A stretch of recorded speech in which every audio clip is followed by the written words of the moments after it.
Perfect. So people are still coming in, and it's okay. I would like to first introduce myself. I am Michal Rimon. I'm the CEO of Access Israel, an organization operating from Israel, but with a lot of global activities. And we are very, very happy for the last almost month to be very busy and in contacts with amazing people around surrounding the Ukraine crisis. I think doing what everybody here in this Zoom is doing, trying to help, trying to do good, trying to listen. And this is what we'll discuss today. Before I begin and before I introduce Galit Peleg, who will give a couple of words of introduction, I would like, for accessibility purposes, I am going to speak in English, and whoever needs interpretation into Ukraine, because we had a lot of people registered from Ukraine, we have interpretation on the bottom right side of the Zoom screen. You press interpretation, you choose the language of English or Ukrainian, and you will hear the interpretation when relevant.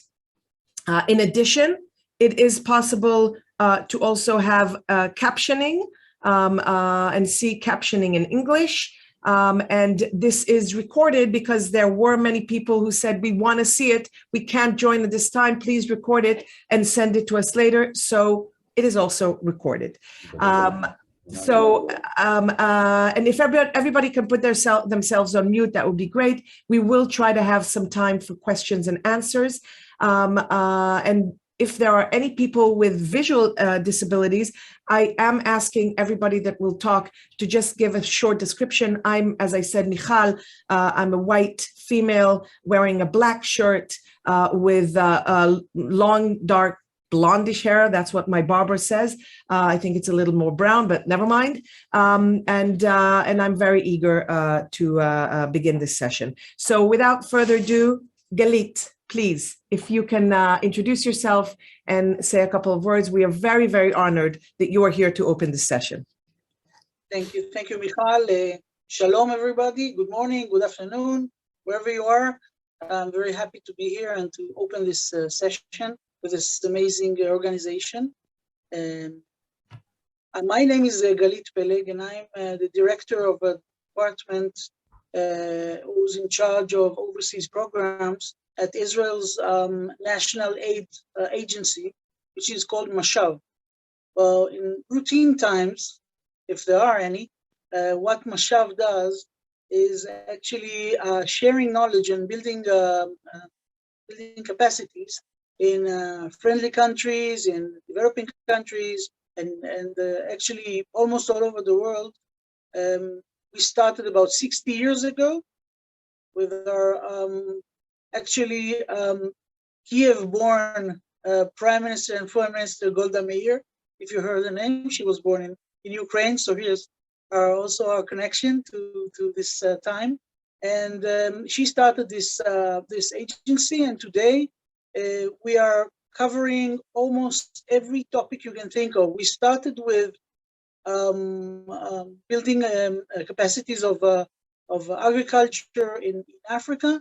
And today we deal with agriculture, with medicine, with innovation, with women empowerment, education, regular education, education for special needs, kids with special needs, education for sustainability, etc., etc. So you can really find our experts almost all over the world and almost in every topic you can think of that a country needs to develop. And usually we work government to government because we are a governmental agency. The method that we do it is either through seminars that we bring to Israel, experts or professionals. We bring them to Israel for a 2-3 week seminar, and then they go back and actually share the knowledge that they got here with their people. Another option is when we send experts overseas for the same amount of time, for 2-3 weeks, to really give what we call to train the trainers, to give capabilities and tools, excuse me, to people that can expand the knowledge and improve the economy, the education, whatever is the topic is, or the medicine. Right now we have also projects of expanding hospitals, training their staff, etc. Something that we added during the COVID time is seminars online, which actually helped us a lot nowadays in Ukraine. I'd like words about since this crisis started, since the war started. So Israeli the agency is a part of the Ministry of Foreign Affairs. So what we did so far vis-a-vis Ukraine, I will start with the last thing that I wanted to tell you, but it's connected to what I just said. Actually, we keep in touch with our alumni of these courses and seminars that we share all over the world. So what happened in Ukraine is that we got requests, and actually the initiative came from our alumni in Ukraine, and they asked for seminars and to if we can assist as our training department can assist in giving seminars online to professionals. So in the last few weeks, we already had a few seminars or webinars with professionals like therapists, psychologists, psychiatrists, educators regarding how to deal with situations of trauma. Unfortunately, in Israel, we know this from different situations. We even had a webinar with Ukraine with midwives, how to work when a woman has to give birth under fire, under stress.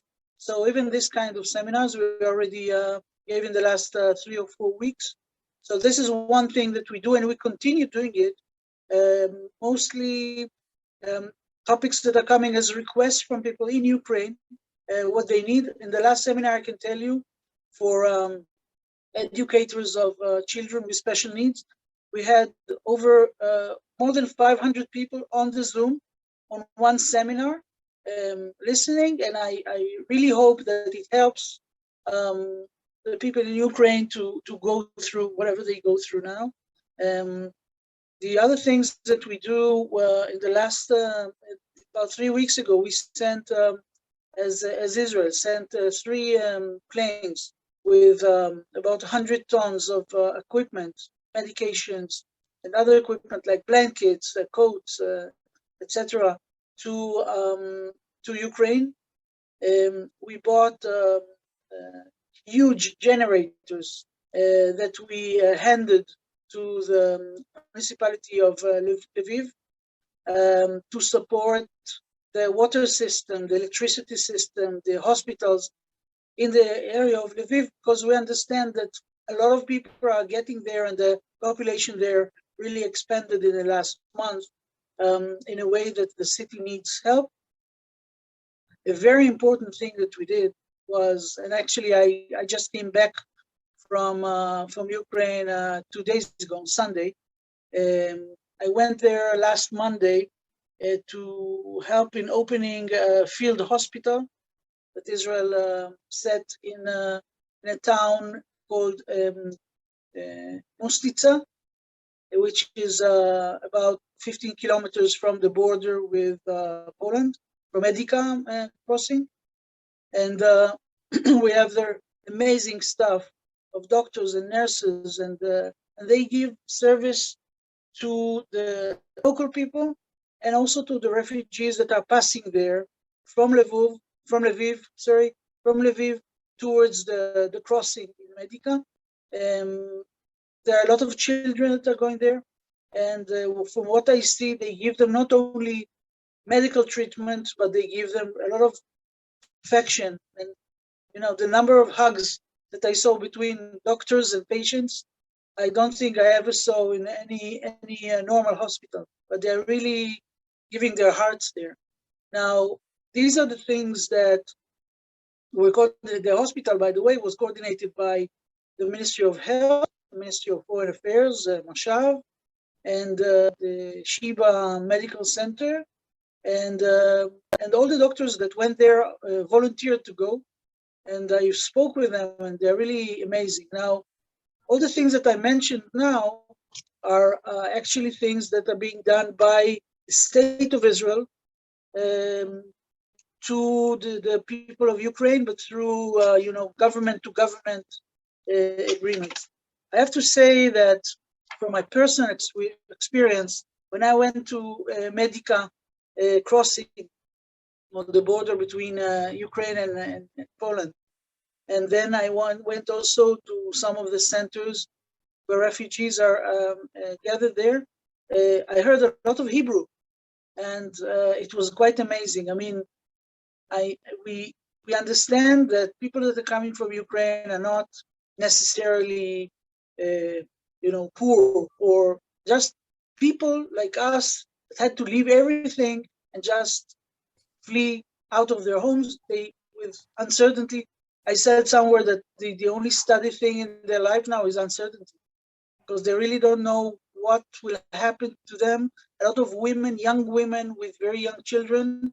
So the Israeli organizations are waiting for them. And actually, Medica, the first thing you would see if you cross the border, the pedestrian when they cross the border, you see an Israeli flag of one of the Israeli organizations. They created their, besides the first aid and medical treatment, they created safe space for children so that the mothers can let go for a few minutes. The children can play, they can see the children. The mother can drink coffee, maybe have a cigarette if she needs that. But really, I imagine that walking with the children or moving with them 3-4 days, 1 week, that you have to take care of the kids, and they are tired, everybody's exhausted. So yes. These Israelis are just waiting for them at the border with other organizations. Of course, there are a lot of organizations from all over the world, but there are many, many Israeli NGOs that came there, just took a plane. I met young people there that I asked them, with whom are you? And they said, we don't know yet. We just took a plane and came to see how we can help. And now we help these and we help these. And we met their, medical clowns and everything. So Galit, thank you. Thank you very much. And I think that to stress even more what you're saying is, I think that the people who are joining us here today are really from those organizations, Israelis, non-Israelis, Ukrainian, and it was important for me to put us all, even though you guys are all in this already. I really appreciate it and appreciate what you guys are doing. Your staff is probably one of the first we contact whenever there is a need for help, and they're amazing. So thank them all on our behalf.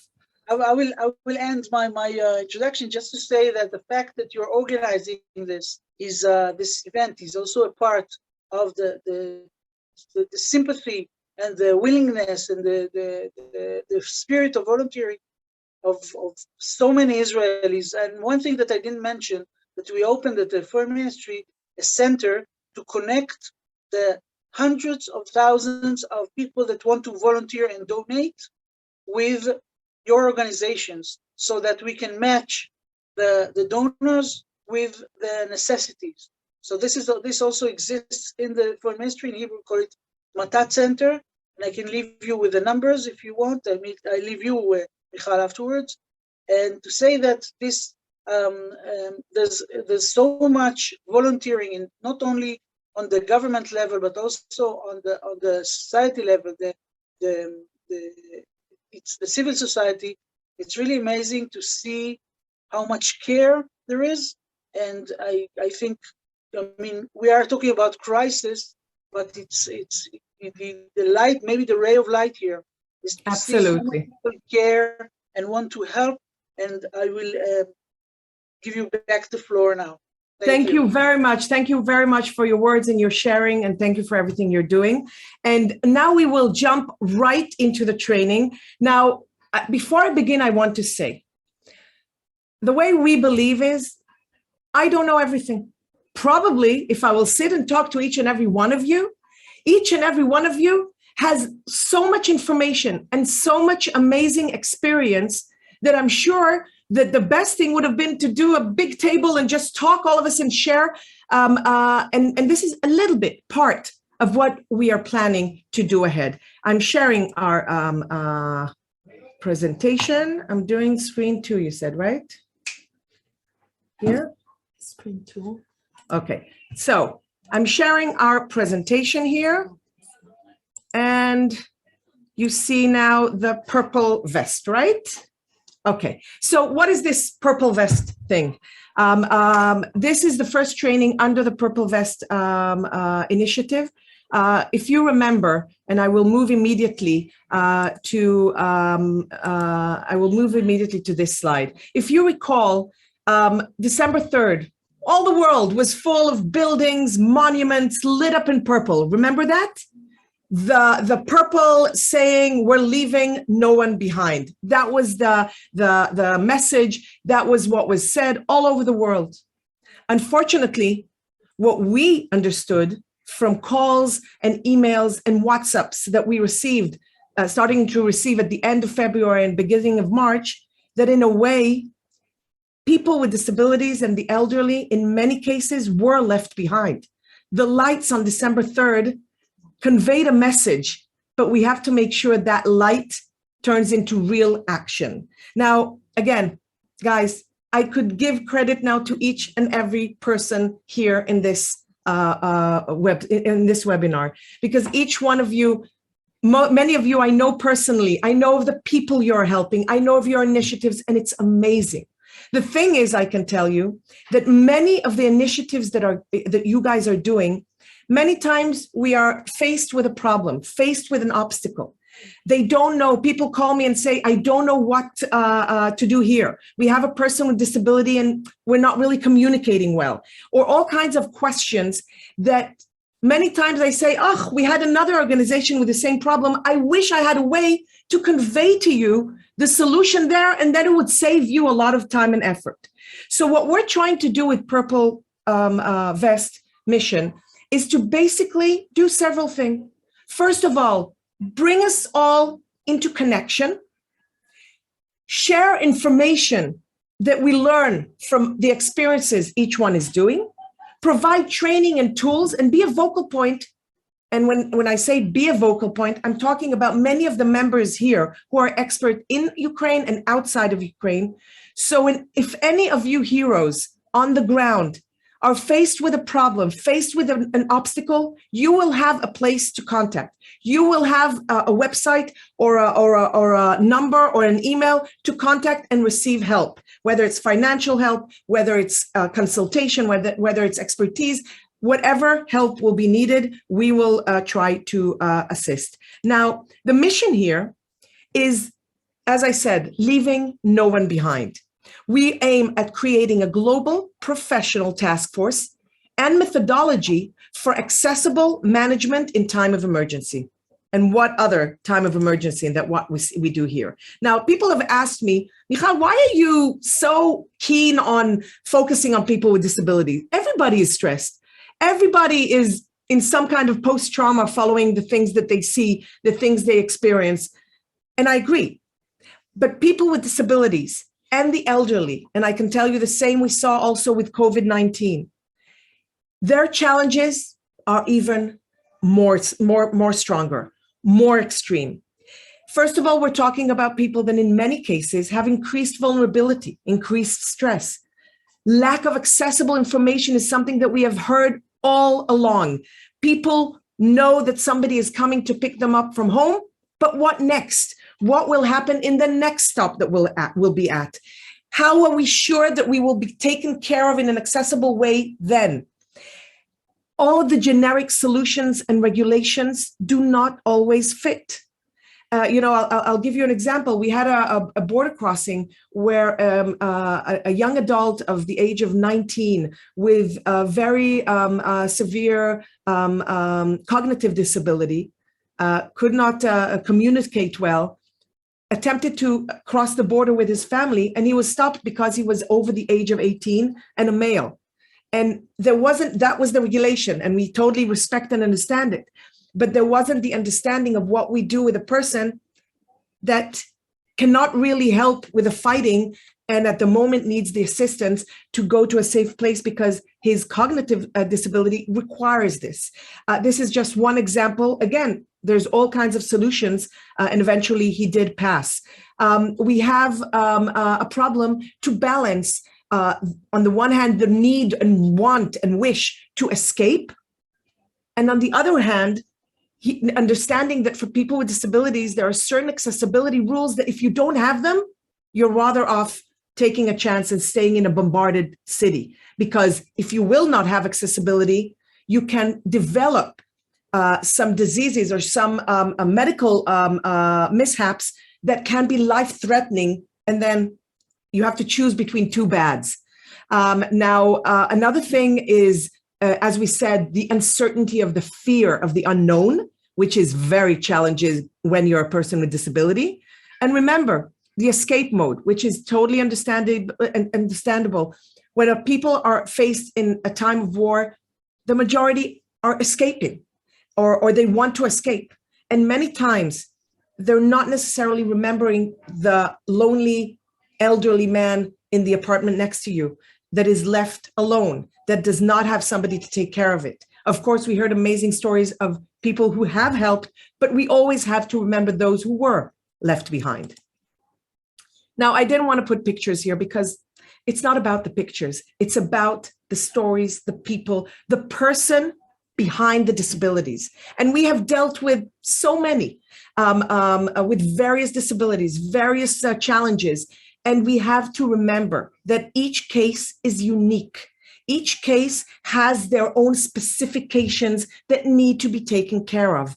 And we need a lot of creativity, a lot of network, a lot of connections in order to make this wheel continue and roll.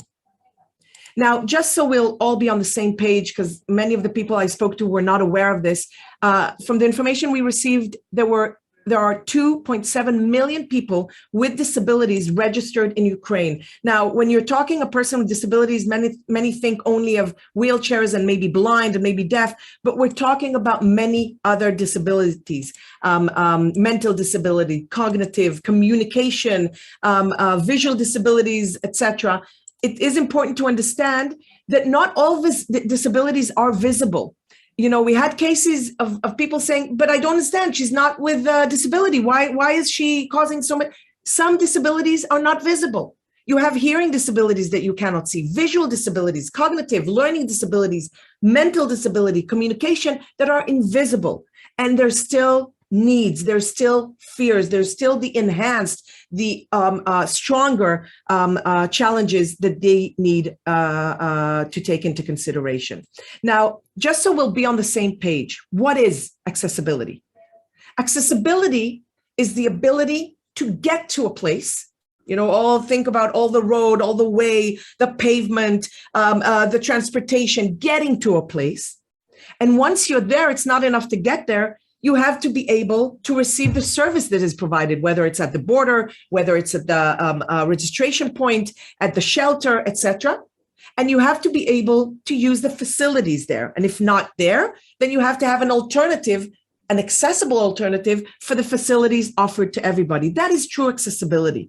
And preferably in a peaceful world, we want that accessibility to be mainstream, not to bring the people with disability behind, you know, in the back entrance, separate from everybody, but part of the whole. Of course, in these cases, we just want them out safely or safely with their choice to stay at home in an accessible way. Now, from all the cases that were brought to our attention and all the amazing organizations that are here and joining us, we have tried to map here an evacuation roadmap, just so we'll understand the steps and understand the difficulties for people with disabilities and solutions in each of the steps. Now, I'm telling you again, as I said, I don't have all the knowledge. If you think that we're missing something, that there's something that needs to be stressed, please contact us. This is the first of, I hope, many trainings that we will do here. The first step is information. You have to understand that many people with disability will not go out on the road, on the journey, without having knowledge, to know what they're expecting. Now, we have to remember that there is a lot of lack of information, a lot of confusion as to where you find the information. And it's very important that information will be there, what they need to know, in a format that they can read and they can understand, and with the tools that will help them. I can tell you that we are launching, hopefully next week, a website that is going to be connected to amazing Ukrainian organizations that are partnering up with us, and many of them are here with us.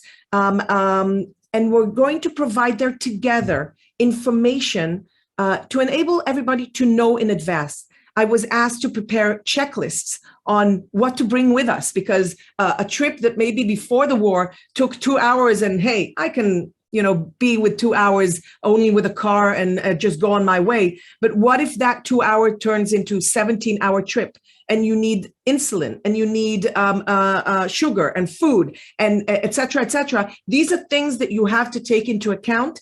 And these are things that we're trying to comprise. And again, any comments, any knowledge you have to make it better, please help us. We're going to have their videos, understanding what to expect when you're getting all across the way. And of course, the awareness campaign. Again, you remember the purple buildings? I want you, each one, to receive a purple vest from me. That's it. Just wear it. And that will be us telling the world and telling the people with disabilities and elderly in Ukraine, you see this picture, you see this vest? I'm waiting for you. I know what you need, and I'm waiting for you with the tools, with the tips to give you a more accessible way. The decision to leave, once you have the information, a person needs to make a decision to leave. There's a lot of tension, a lot of fear. Now, here I want to say something very important. When we started this, we were very paternalistic, and we said, leaving no one behind, let's get them all out. But hey, it is not my choice. I cannot decide who goes out and who doesn't go out. That's the person with disability and the elderly's choice. What we can do is two things. Those who decide to go out, do the best we can to help them in an accessible way. But those who choose to stay, we're still not leaving them behind. We're still adopting and embracing their choice and making sure that they are taken care of. We're not going to leave behind those who want to stay behind. Okay? So what we're suggesting here, we had cases of people who an ambulance came to their door, was willing to take them, and they got a panic attack. Let's find the ways, and there are ways, to lower tension, build trust. We have amazing partners in Kharkov that I know are doing house visits, house to house, door to door, knocking, bringing food, bringing medicine. Those are probably the people that when you're contemplating whether you want to leave, they're the ones you're going to trust. And if they're going to tell you, people are waiting for you, the purple vest is there, people are going to be accessible along the way, you will trust them more because they didn't leave you. Now, we need to be attentive. We need to listen. People with cognitive disability, with mental disability, with any other type of disability, they have a voice. We need to let them be heard, and we'll talk about it soon. And of course, remember what I said, every case can be a little different. There's no one way to do it. It's customized. In our trainings in Israel, we have a slogan saying, help me, help you. I don't know best. I'm asking you, A, do you want help? Because the fact you are with disability doesn't mean automatically that you need help. Do you need help? And two, if you do, how can I help you? What is the best way that fits you? And each one might want to help in a different way. Once they decided to leave, how are we going to get them out of the house? So again, we had cases of, and I don't need to tell you, I'm sure you guys are all aware and familiar, cases of 9-story buildings with no electricity and no elevators. How do we take down a person with disability that has a heavy electric wheelchair? How do we assist somebody who has to be all the time horizontal? Again, this requires experts, and this requires knowledge. And we would love to really make the connections, because there are those among you that have the experience, that have the knowledge. And I can tell you that as we speak, we are purchasing additional vehicles for horizontal evacuations. And we are receiving from the ground the places that need it the most. If you think you are in such a place, contact us, because I assume and I believe that by next week or the week after, we will have several cars like that, and we would like to make sure they go to the places that they are needed. Now, also there were problems that people drove other people to safety or to the border or to something like that, and the people with disabilities did not have the payments, did not have the money to pay for it. That's also something, that an obstacle that needs to be taken care of, and we have found solutions.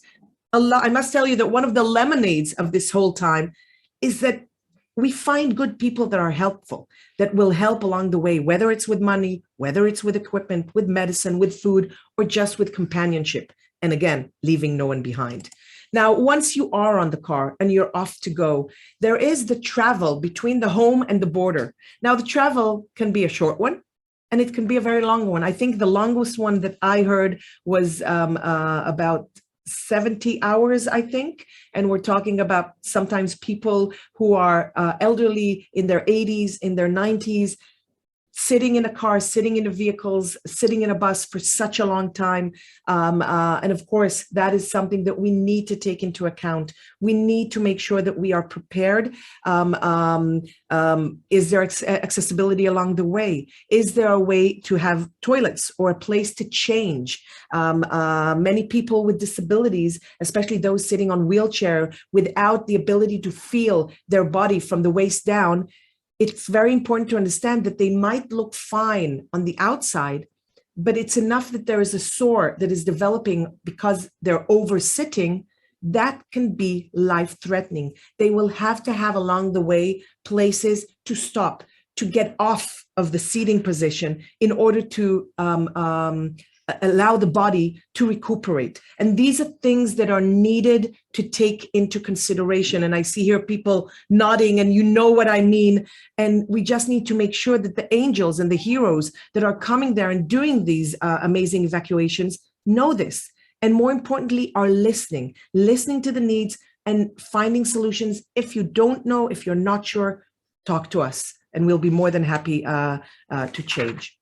Now, once you get close to the border, and I know that Nikita is one of the angels that is here in the Zoom, and one of the things that he was telling me, that there are borders that take people off the car, or at least took people off the car about 1 kilometer or 1.5 kilometers away from the border. Now, maybe for me, especially when I'm running and trying to get to safety, 1.5 kilometers won't be a problem. But for an 85-year-old person, that's a problem.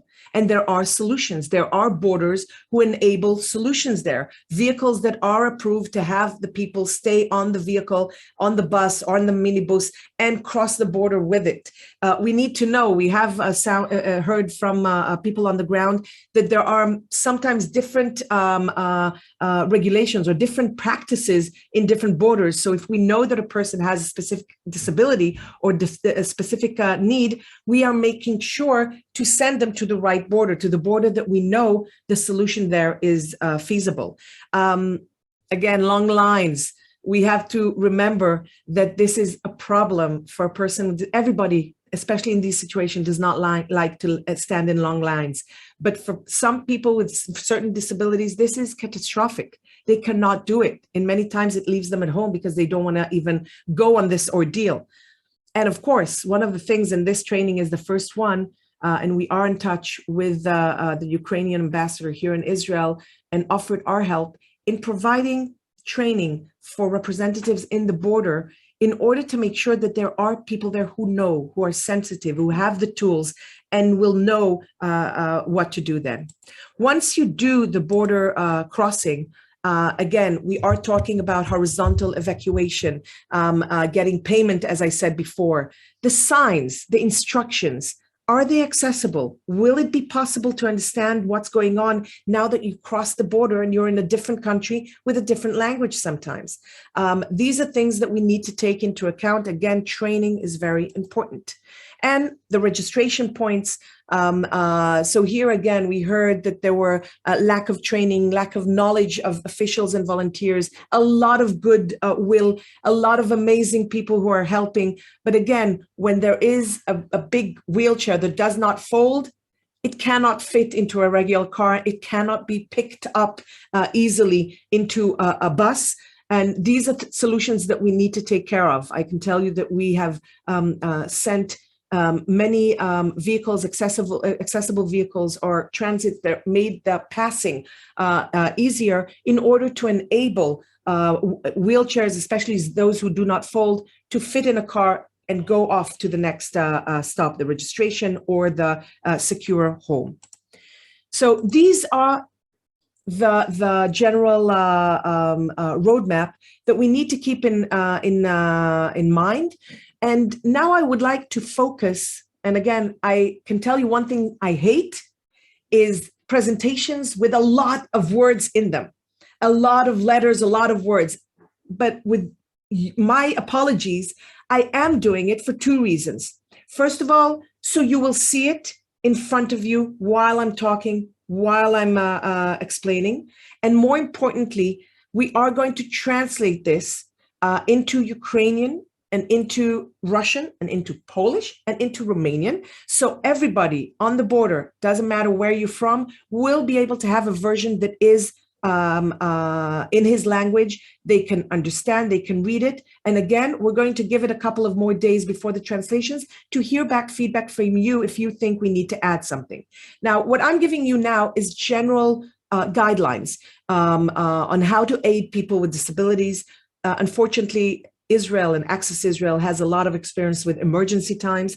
And we have gained a lot of these experiences since then. And in the last month, with everything that is flowing into Access Israel from the heroes on the ground, we have comprised something that is customized to Ukraine. Again, waiting to hear feedback from you. The first thing, as I said before, don't be paternalistic. Don't think that you know best. Ask the person what he needs, if he needs help, and how he wants to be helped.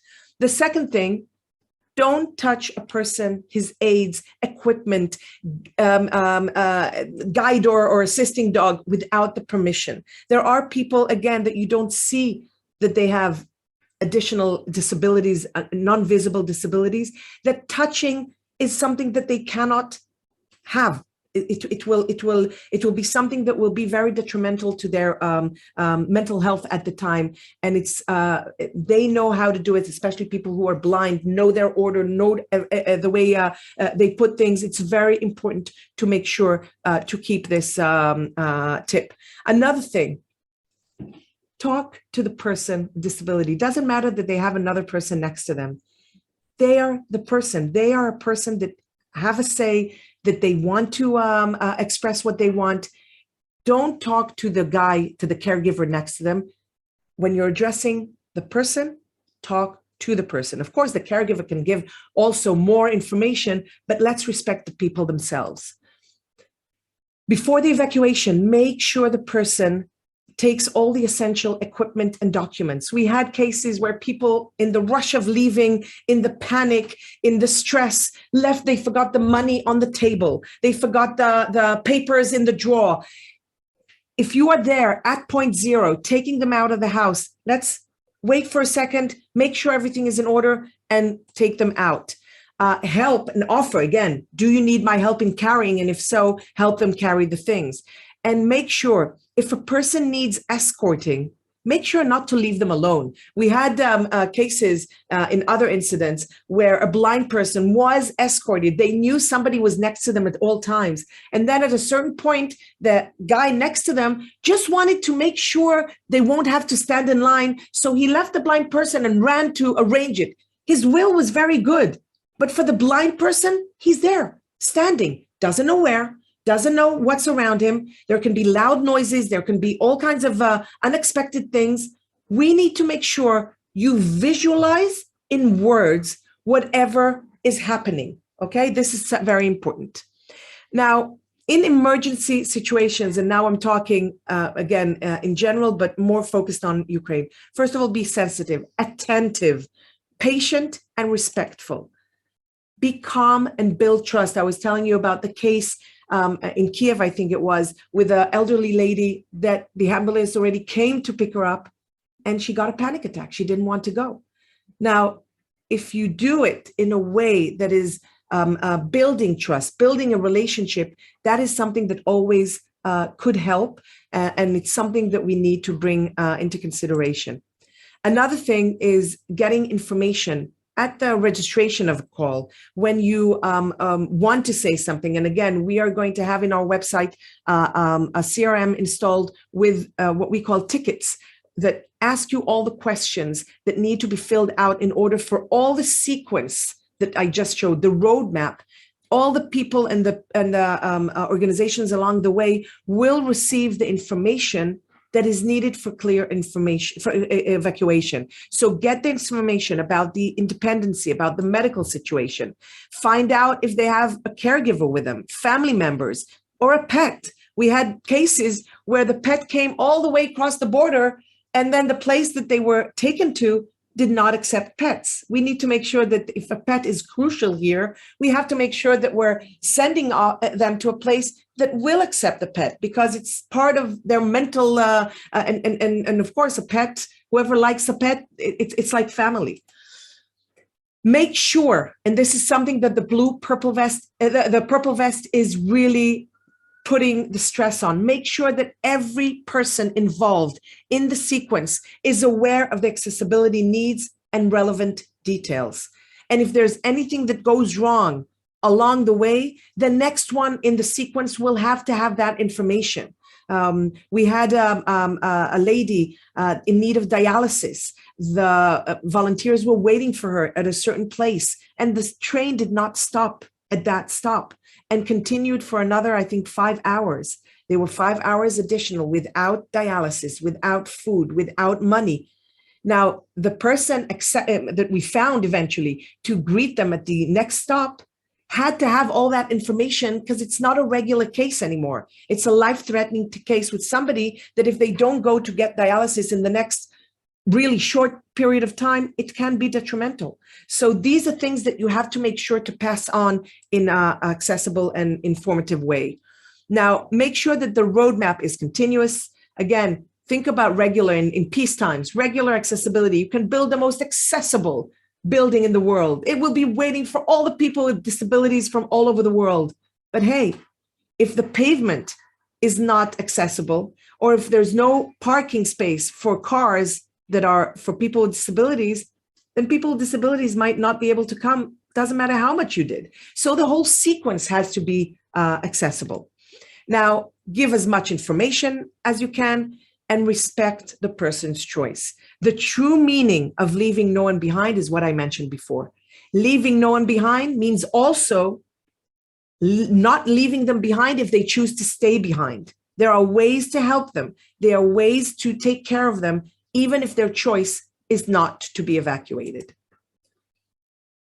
And found out essential equipment if needed. Many were receiving calls about people who are missing prosthetics, wheelchairs, scooters, etc. These are things that we need to know and pass on in order to find it as soon as possible. Now, when we're talking about many of the calls come via phone, we receive phones from either families from all over the world or from the people themselves. Now, first of all, we need to remember, you are the calm voice on the other side. You are the lifeline that is giving them hope that somebody is listening to them, listening to what they're saying, and trying to help.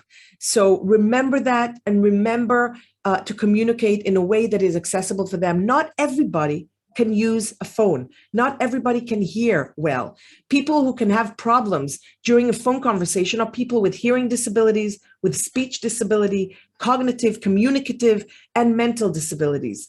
And we need to understand and to recognize, not always people will say, I'm with hearing disabilities. as a side thing, I can tell you my father of the age of 79 still thinks that the acoustics in my house is not good. He does not think that he has any hearing problems. He's shouting maybe sometimes and can't hear everything. So not always people with disabilities, with hearing disabilities, will come out and say it. How can you recognize? You can recognize when either they identify themselves as the person without a disability, or when you hear phrases like, I don't understand, I didn't hear well, speak louder, please repeat. These are indications that you have to maybe offer another means of communication. Do you want me to send you a WhatsApp? Do you want me to send you a SMS? Do you want me to send you an email? Or do you need somebody to come face to face and talk to you? These are alternatives that when you feel that there's nobody registering on the other side, that you need to take into consideration. Yes, please. I'm Tali. I work with Michal. I just wanted to add that sometimes people won't be able to keep the connection because there is no electricity to charge their phone, or the phone lines are down. So if the connection is cut off for some reason, try to find a different way to contact that person. Absolutely. And I can tell you that we were talking with, the name here is in Ukrainian. So I'm sorry that I cannot, Larissa, I'm sorry that I cannot mention the organization because I have it only in Ukraine, but we already spoke. And one of the things that I can tell you that we are now purchasing and it's going to go into Ukraine and be distributed is in the areas without electricity. We're going to try to get chargers that are solar chargers, meaning from the light of the sun, it will be charged and there will be a possibility to charge your phones. But also, it's very important, and it's something that I learned from our partners and colleagues. Not everybody has a cell phone. Not everybody has a smartphone. And we have to understand that. And that's why I think that, I don't know if Ilya is with us, Ilya from Kharkov, that is going and knocking on doors and providing food. Many times the only solution is to map the people in the area and really come and give them a face-to-face explanation. Again, these are things, as I said, it's not one solution. It's adopting the right solution for the right people. Now, when we are talking on the phone, it's very important because those who can hear and those who are communicating with you, shouting will not help. You have to make sure you talk clearly. You have to make your sentences short and simple. You have to make sure that you're calling from an area that has minimum back voice, and stay with the person until you know and you understand that he understands you. And again, if there is a problem, SMS, WhatsApp, or face-to-face, make sure somebody gets to there. And of course, with SMS and emails, you have to make sure, again, language barriers, short, clear, no big words. We want to be straight to the point, okay?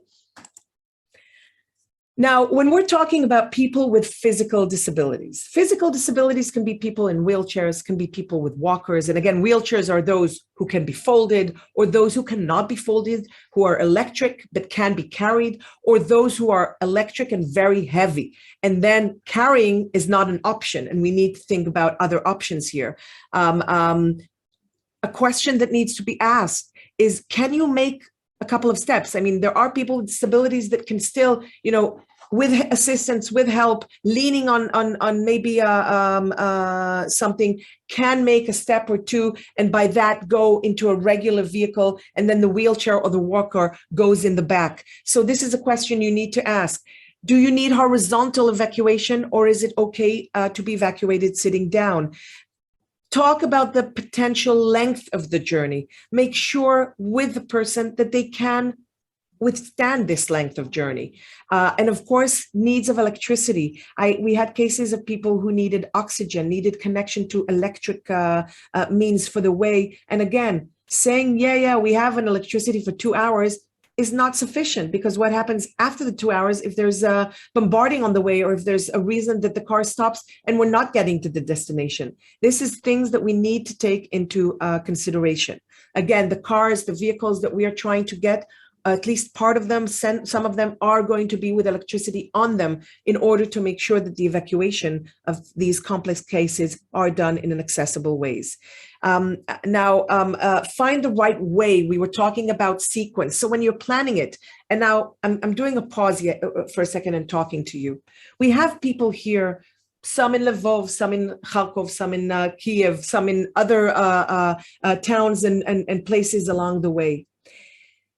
The power of all of us together will enable a purple vest evacuation. If you are in a town in the area between Kiev and Lvov, let's say, and you know that this is a road that evacuations many times go by, and you have a stop that is accessible, that has a place to change your positions, that has a place to lie down and rest, this is information we need to know. You know it. You're using it. Great. Let's join hands. Let's join the information. And that way, when Nikita calls me next, I will tell him, listen, this complex case, we have Oleg in a town an hour and a half from you. You can make a stop there. And of course, many of you are already connected, but many are not. We are receiving such calls. So the idea is, let's join hands. Let's share the information in order to assist each other the way that has been done in the next month. And the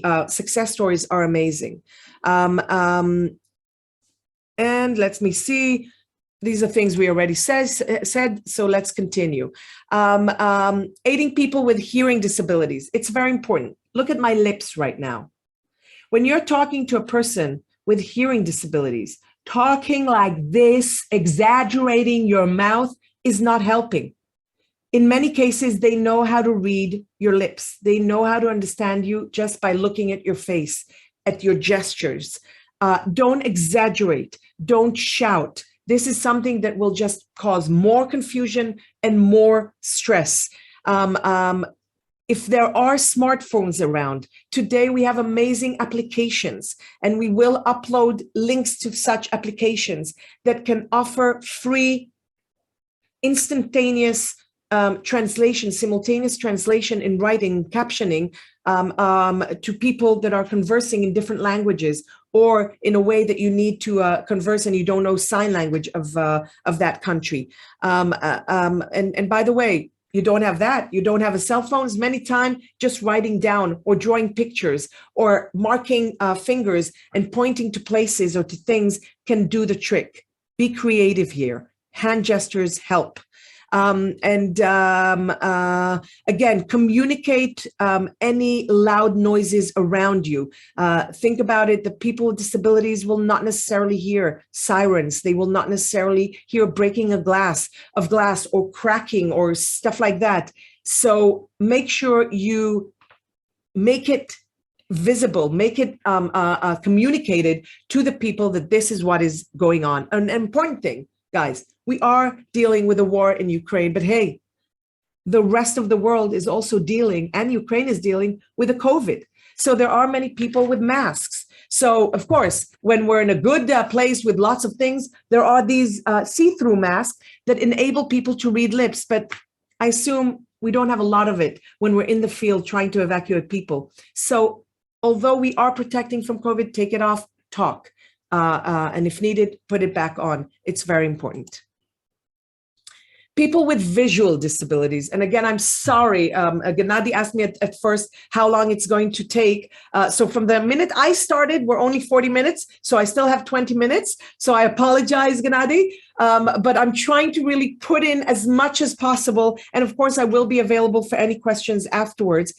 When we're talking about aiding a person with visual disabilities, it's very important. And this lowers stress dramatically. Explain, visualize in words, introduce yourself, introduce where you are. I'm next to you, I'm 5 steps away from you. We are in, and describe the place. And now don't move anything without updating the person and receiving confirmation that he understood you. I can tell you that we had cases where there was, for example, an inhalator that a blind person needed, and they are so organized.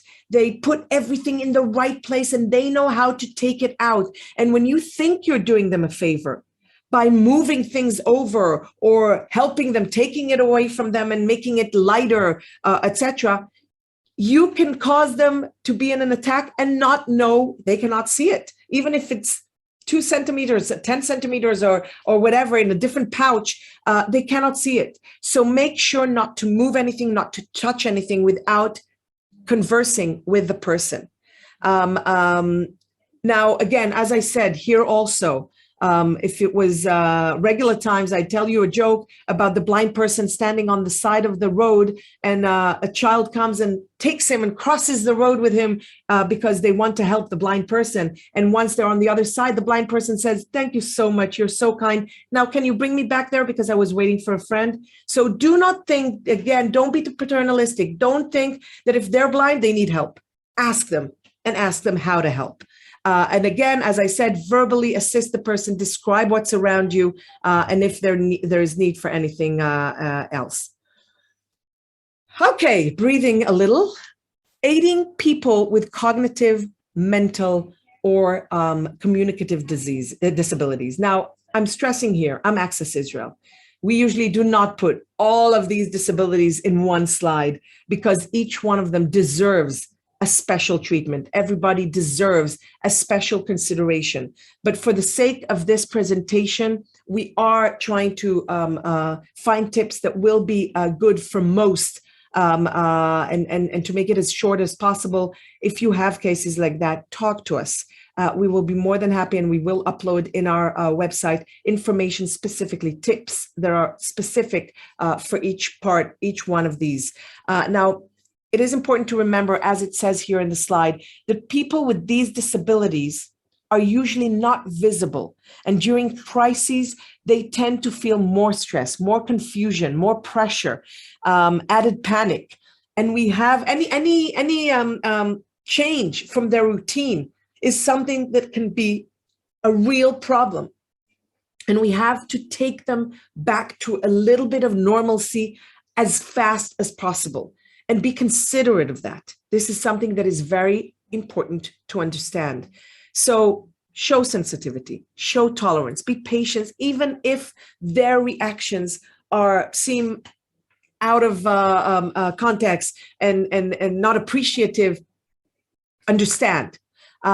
Speak to the person in precise and short, simple sentences. Introduce yourself.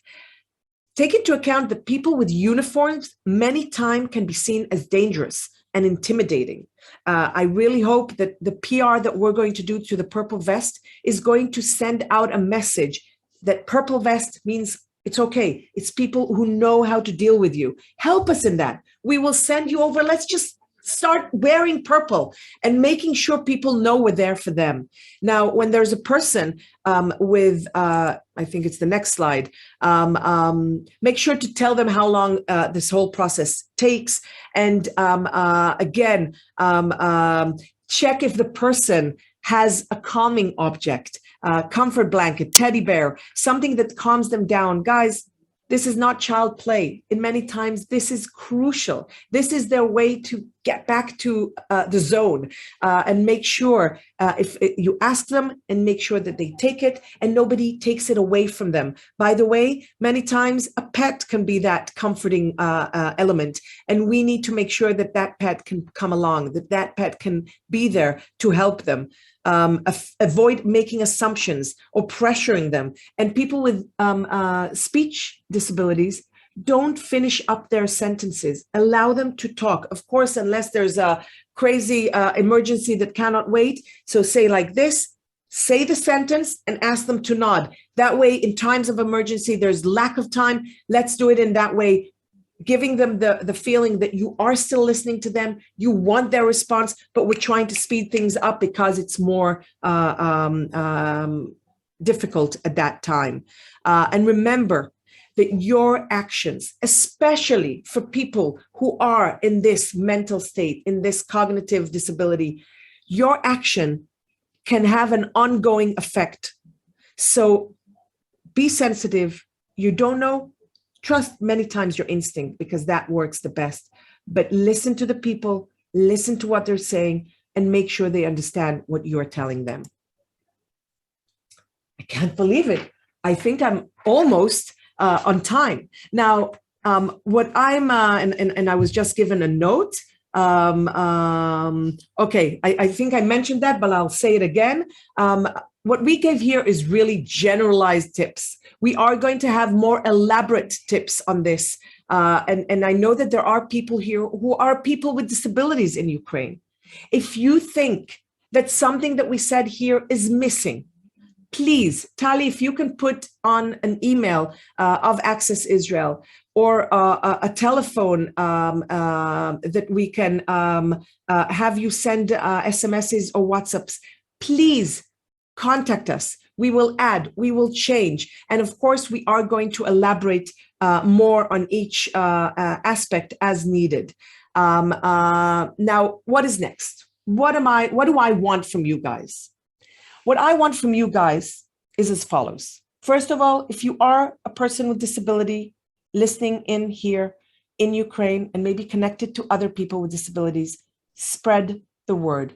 Help us. Help us spread the word. Help us tell people there are solutions. There are organizations out there wanting to help. Have people communicate. Am I staying or do I want to go? And if I'm staying, what do I need? Let us help. I can tell you again, one of the amazing things of these times is the willingness of people to help. And we have encountered amazing organizations and amazing people that Galit just gave a taste of it at the beginning. So that's your task. Dear people with disabilities in Ukraine, we're here for you. Help us, help you and all your friends. Pass it on. And Larissa, can you tell us the name of your organization and the website so people will know to contact there and it will be connected to our website also?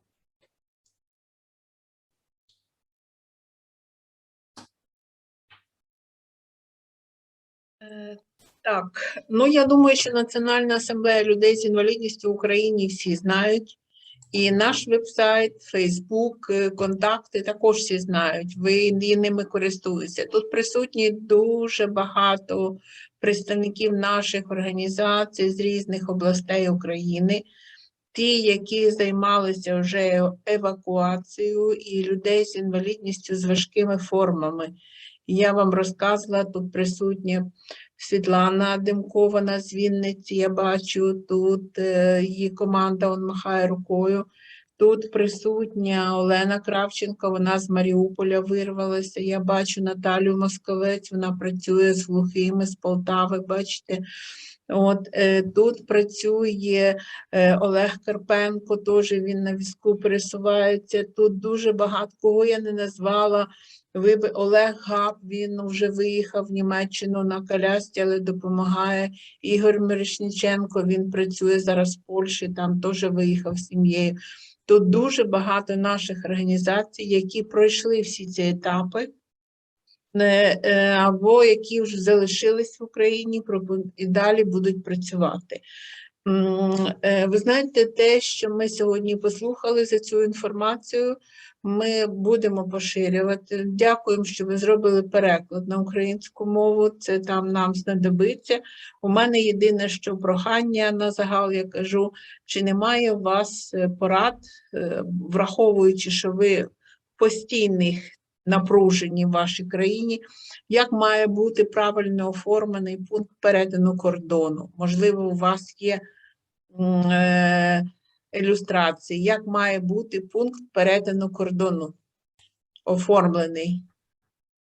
Це було б нам дуже добре, бо зараз готуються зміни до законодавства, щоб ми встигли зробити так, як потрібно буде для людей з інвалідністю. Це буде, ну, гарна нам допомога. Так що ми вам дуже дякуємо. Great point. And as I said before, you remember I was talking about the information. That's the first step of the roadmap. And that information is what we're working on now. We are now in the process of filming, taking pictures of border crosses in Poland. And we will do also in Moldova and in other places. we are preparing videos that are going to enable everyone to see this roadmap. And by the way, I would like you, all the names, amazing people that you mentioned here, help us. Send us videos of what is happening on your side. So we will have it as a sequence. We will be able to, again, as I said, if there's somebody in a town that is between Kiev and Lvov, and that's on the road to escape, send us a video of a stop there that you can stop at and have an accessible toilets and have maybe an accessible shower. Send it to us. We will comprise it all to one video so people will be able to see in advance, to know in advance. That is exactly that. And I can tell you another thing, Larissa. One of the things that we are now trying to organize, and I'm sharing with you things that I'm not even supposed to share, but just so you'll understand, we totally hear you. We are in the process of trying to get to all kinds of border and registration areas, see what needs to be, many times accessibility is in the small details. Small things are not accessible and it can ruin everything. And we are in the process of trying to bring together students of engineering and other, 3D printers to create solutions, ad hoc solutions to make the sequence more accessible. So all of these things will have information in the website. And of course, we will connect it to your website. So the idea of knowing in advance the website, the information that I was talking about is exactly that. The checklists, the knowing in advance in video, the knowing in advance in statements. And of course, those of you, and you mentioned a couple of names that are already in Germany or already in other places, contact us. Share the story. If you share a story, if you share a picture, if you share a little anecdotes from your way, where was it successful? Where was it difficult? First of all, it will help us know where to focus our attempts to make it more accessible in the places that were difficult.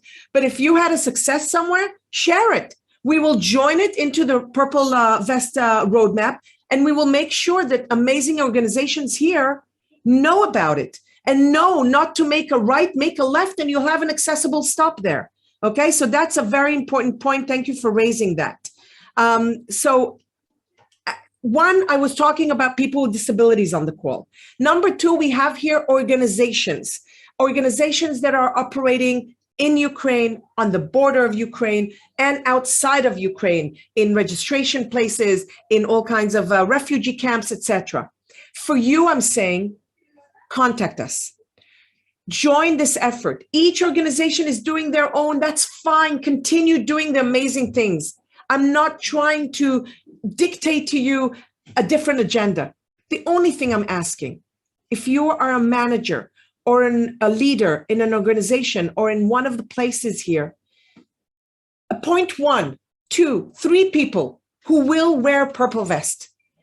Let them contact us, or you can contact us. We will provide all the training that is needed, all the tips, telephones. We will connect them to other purple vest wearers in other places along the way. Let's connect this amazing human network that will bring people with knowledge, with expertise together to make this travel, to make the sequence smoother.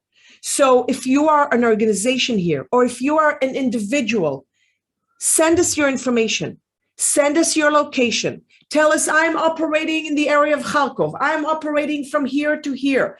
Send us that information.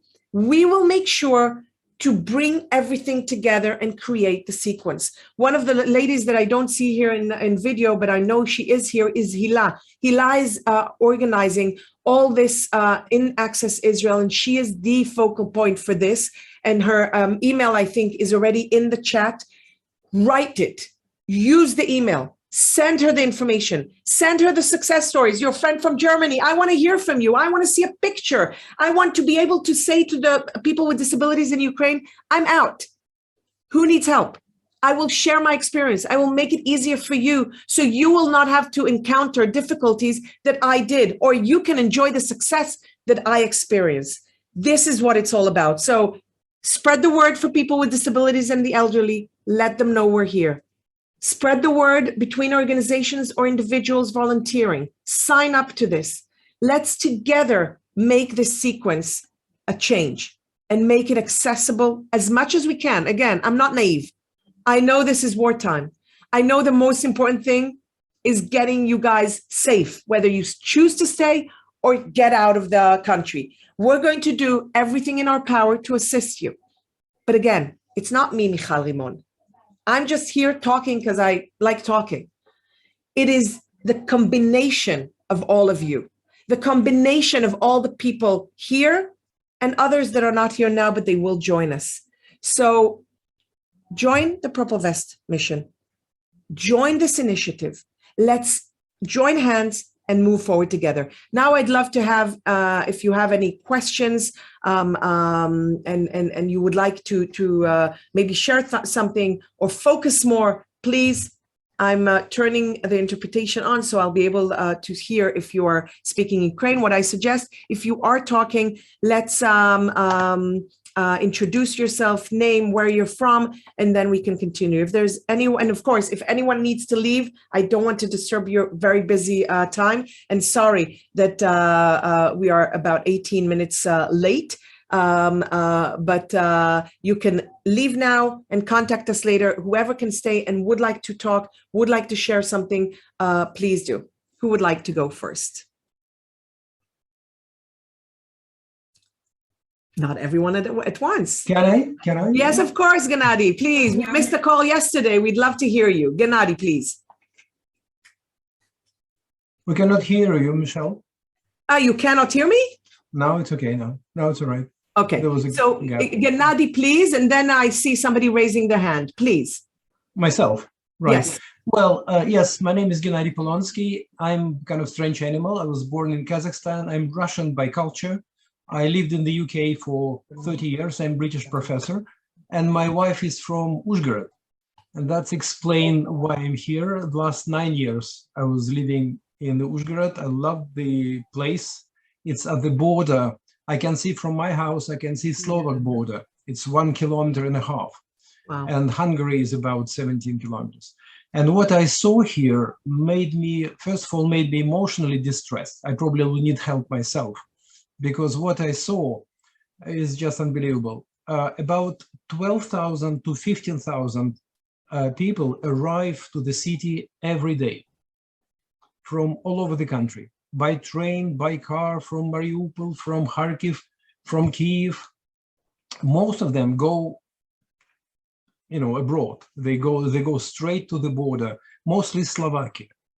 And again, I saw terrible pictures. And in fact, what I saw, and maybe I'm kind of a little bit stepping on somebody's toes, but I didn't see much organized action.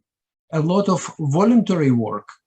A lot of people who really wanted to help, thousands of them, like me. I'm professor in economics. I don't have experience in helping, but at the same time, I think I do what I can. I'm hosting people, I'm hosting children at my house, I'm bringing people to the border, and like everybody else do. And what I would like really to spread the word about your initiative and the presentation, really, it's common sense.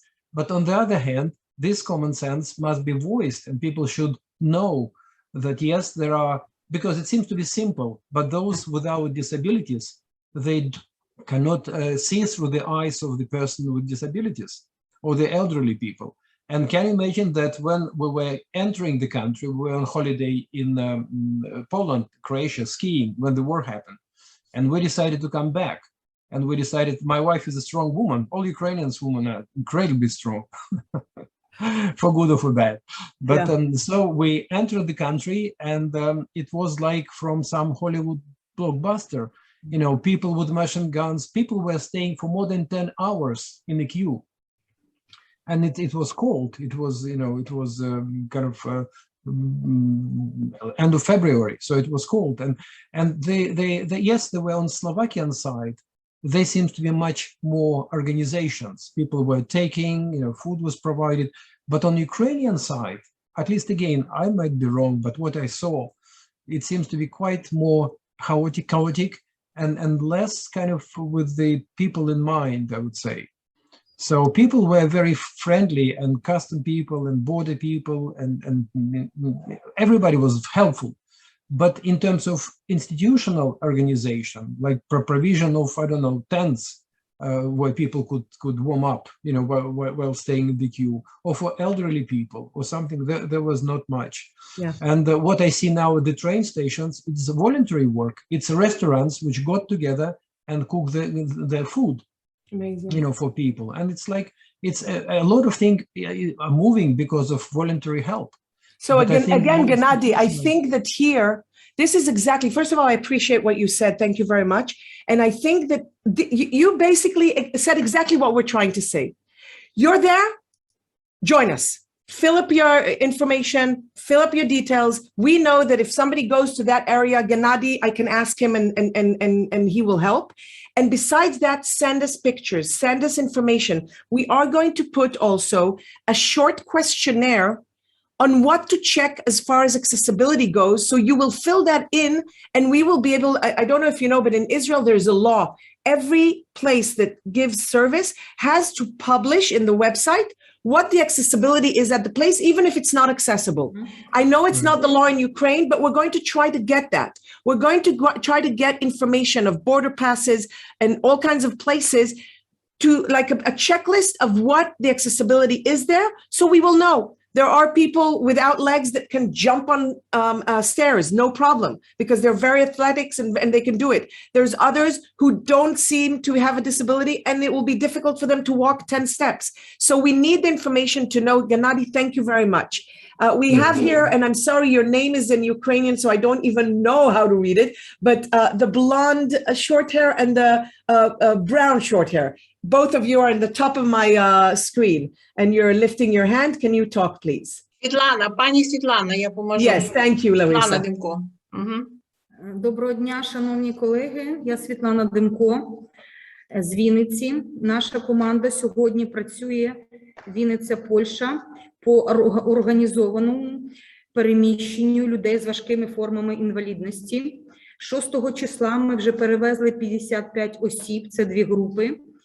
І знову на цьому тижні ми перевозимо ще 56 осіб.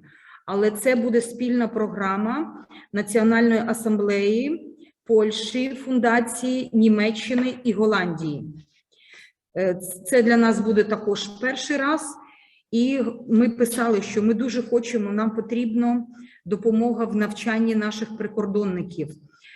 Коли ми їхали перший раз, то мого сина, який на візку першої групи інвалідності, це після нього наш міністр соцполітики прийняли, допомогли. Його висаджували з автобуса, його виносили на руках, його і ще одного хлопця. І тільки коли вмішалась наш міністр соцполітики, водіїв і наші автобуси пропустили. Дуже важко розмовляти з прикордонниками. Сьогодні, на жаль, працюють волонтери, які не пускають автобуси з людьми з інвалідністю на кордон і заставляють чекати в черзі. Ми просто пробиваємось нашими автобусами, ми їдемо по зустрічним смугам, ми ризикуємо життям людей, але, на жаль, це, оце блокбастер, як ми добираємось до кордону. І навіть вчасний приїзд на кордон і листи, які дає нам наша військова адміністрація, ми 6 годин на кордоні. Люди лежачі на візках, це дуже важко. Ми їх довозимо. У нас сьогодні ми лікуємо ще хлопців, тому що вони, пах в них червоний ми привезли в цих памперсах. Це просто жахи. На сьогоднішній день, ви правильно сказали, що ми не тільки повинні перевезти, ми повинні довести живими і більш-менш здоровими. Транспорту для горизонтального переміщення нема.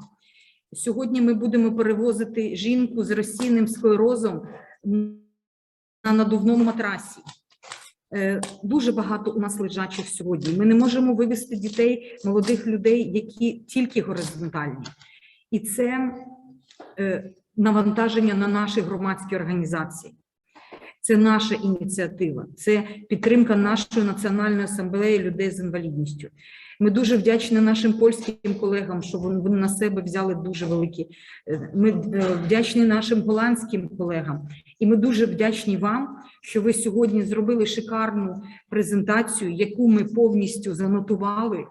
І дуже будемо вдячні за переклад, тому що ті речі, це живі речі, з якими ми стикаємось. І ви дуже багато сьогодні чому нас навчили. Дуже дякуємо вам і сподіваємося Amazing. на підтримку. Amazing. Thank you very much. And first of all, as I said, you will receive the translation. That's number one. Number two, please contact. Once you contact, I can tell you that there are places where we know people are allowed to pass with buses. There are other places that cannot. We have connections on the Polish side. If it's in the area of Krakow, we have an amazing friend, and I don't know, some of his students might be with us now, Stasek from Krakow, that is really an amazing human being that has helped many cases there. So we are able to help. And again, it's not Michal, it's the Purple Vest initiative. It's connecting the dots, is making you have partners that you wouldn't have reached on your own.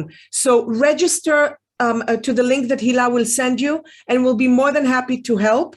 And regarding the horizontal, I think we spoke to Larissa and Natalia and everybody, and we will discuss with you options of assisting also with vehicles that will help you escalate your attempts. So thank you very much. And I think that what you said is basically strengthening what I said. So I'm happy because it hit home. So the information I'm receiving from the ground is true, and I understand. Now we have Stanislaw Alwasiak.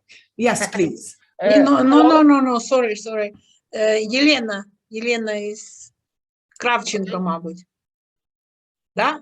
Лена? Да, це я. Okay, very good. Маріуполь. Я є керівницею громадської організації «Повір у себе» міста Маріуполь.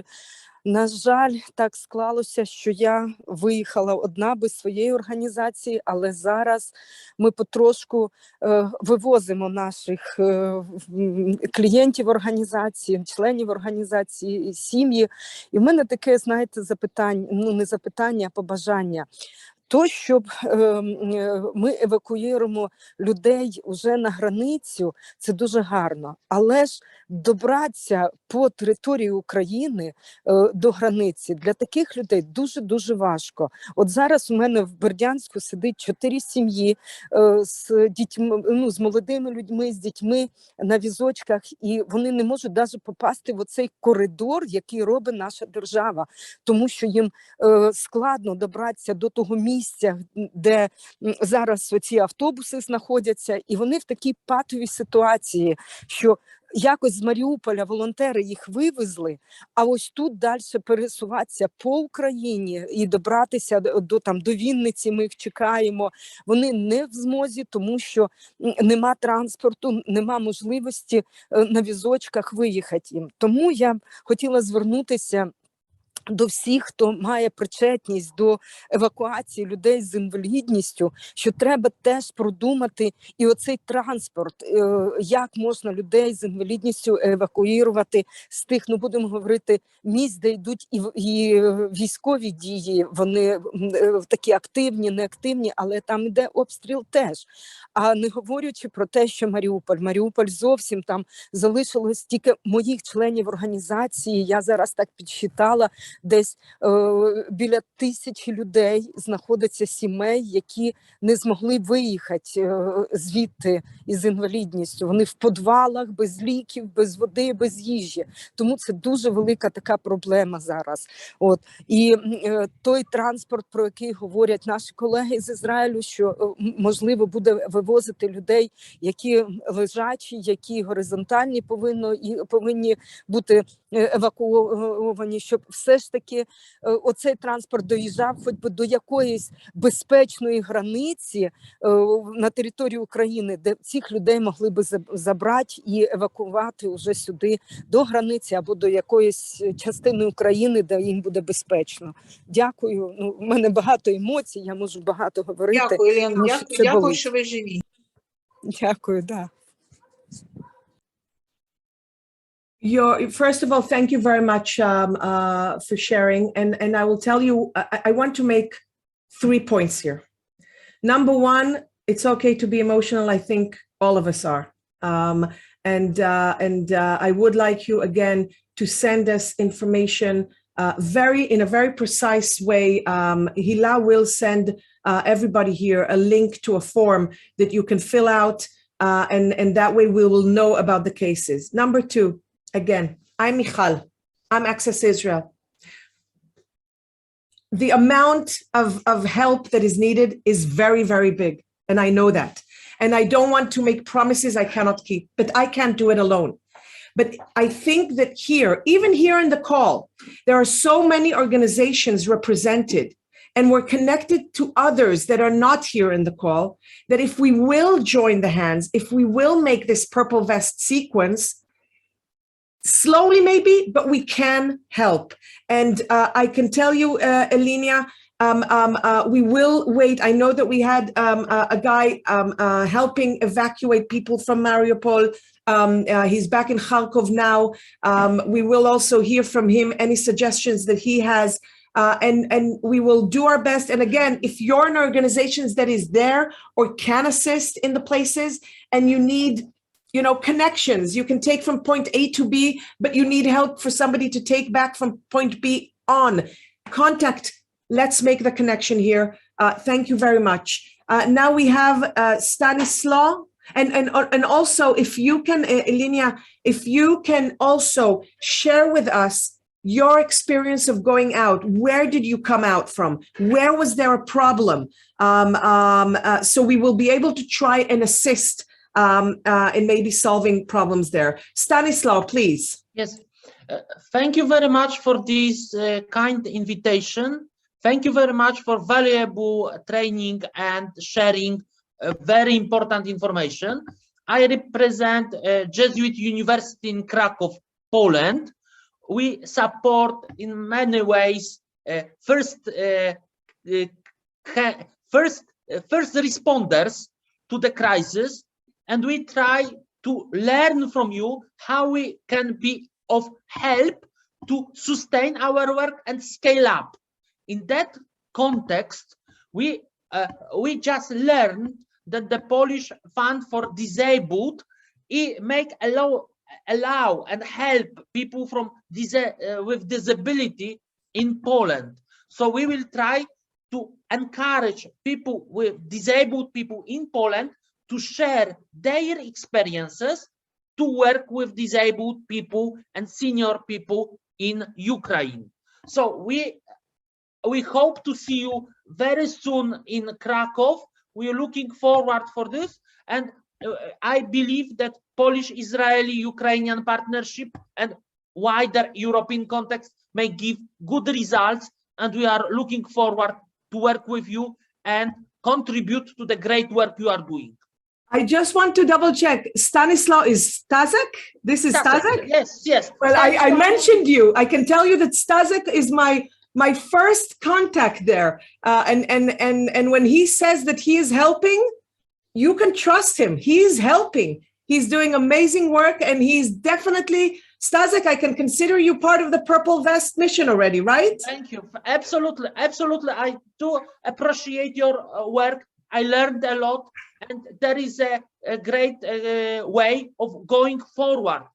We understand that needs increase very much, but also our ability to support, especially disabled people, should go along, so nobody is left behind. Absolutely. And in that context, I'm very, very grateful for being here, being with you, and learning a lot. Perfect. Thank you very much. And I'm looking forward to a special training just for your students so they can go out with a purple vest and be part of this. Thank you very much, Staszek, for everything you are doing. And this is what I call lemonade of this whole Ukrainian thing, because you really get to know amazing people along the way. Do we have anyone else that would like to speak? And again, Gennady, sorry that we are making it longer. Let's see if anybody else raised their hand. I think this is it. So, oh yeah, I think this is it. So I will recap just the last points. You all are going to receive a link to the recording of this session. That's number one. Pass it on, spread it. Number two, you will all receive this presentation, after I receive feedback from you, was it good, was it not good, do you need to add anything? I'll give it another 2-3 days. Send me comments if you have, and then we will translate it into Polish and into Ukraine first of all, and we will send it to you. Pass it on.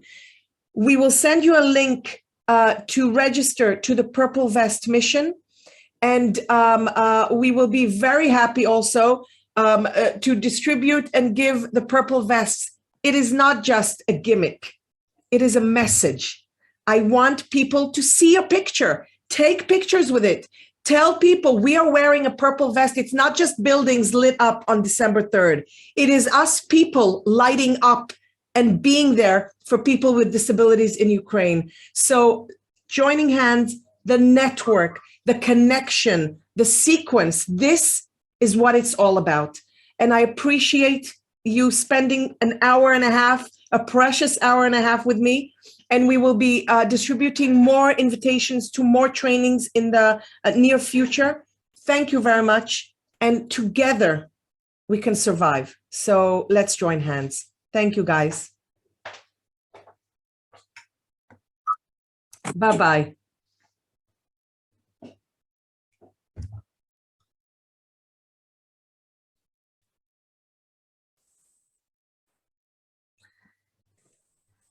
Okay.